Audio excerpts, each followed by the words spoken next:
Please वाडा सोडून नको जाऊ. सत्याचं झालं ते विसरण्यासारखं नाहीये रे.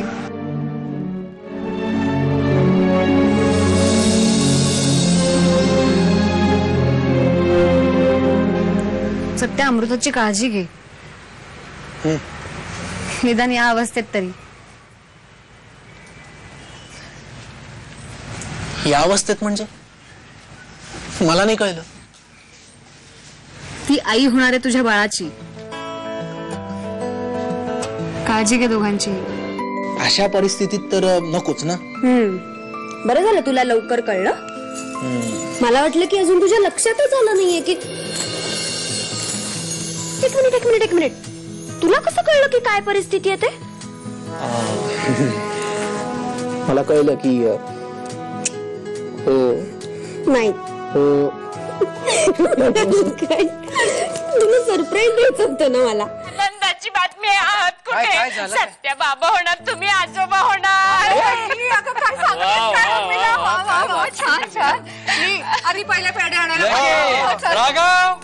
राघव श्री हा का ओरडाय माले श्री श्री काय झालं? काय अरे काय झालं? बोल ना काहीतरी.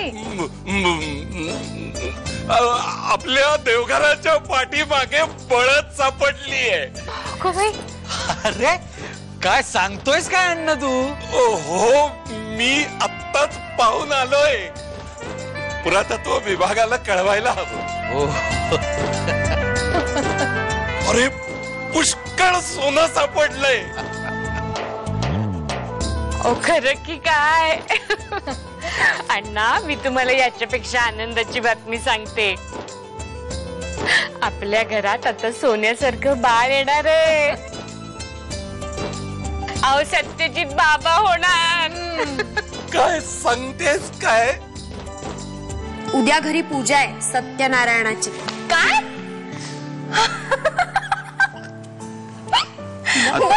मी तुला नंतर फोन करते. काय झालं? पूजा आहे तुझ्या घरी. हो. काही विशेष आहे? नाही, सहज आहे. काय सहजच का? सुरू तुला माहितीये का? सांग बरं पटकन. तू हसतीस का? एक मिनिट. सत्याचा फोन होता. ए ताया. अगं झालं तरी काय? काही नाही बाबा, तुम्ही आजोबा होणार आहात. दादा, सत्य नाहीये खोलीत, पण हे पत्र ठेवलंय. पत्र? आता हे काय आणखी? हो ना, खरंच नाहीये. नाही. आई, बाबा, अण्णा आणि सगळेच. आता या घडीला माझं असं घरातून नाहीसं होणं तुम्हा सगळ्यांना नक्कीच कोड्यात टाकत असेल. निरनिराळ्या शंका कुशंका तुम्हाला भेडसावत असतील.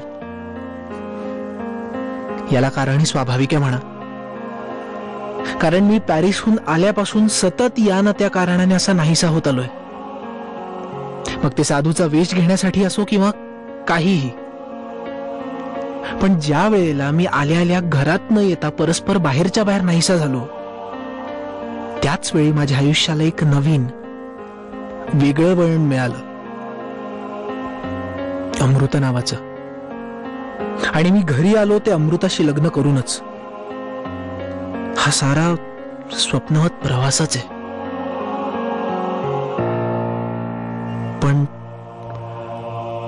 पण आता या सगळ्या धामधुमीत आणि स्पेशली आता या अशा वेळी बायकोचे डोहाळे पुरवायला बाहेर पडलोय. चिंता करू नका, आम्ही लवकरच घरी येऊ.